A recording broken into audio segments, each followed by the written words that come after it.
तो बच्चों, the second question of your short answers is what are the responsibilities of economic and social council. तो इसका जवाब आपने कुछ ऐसे देना है कि आपने सबसे पहले एक ब्लैक पेन से छोटी सी हेडिंग लिख लेनी है इकोनॉमिक एंड सोशल काउंसिल की।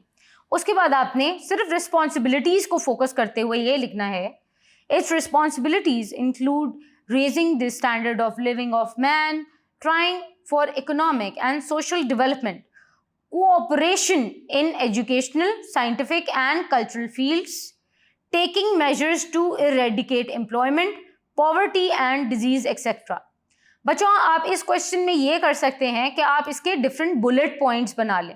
हर एक बुलेट पॉइंट को आप अलग अलग एक्सप्लेन कर दें कि इकोनॉमिक और सोशल डेवलपमेंट के लिए काम किया, एजुकेशनल और साइंटिफिक फील्ड्स में काम किया, कल्चरल फील्ड्स में ये काम करती है काउंसिल। सो आपने ये वाली चीज़ें इसको बुलेट पॉइंट्स में भी लिख सकते हैं।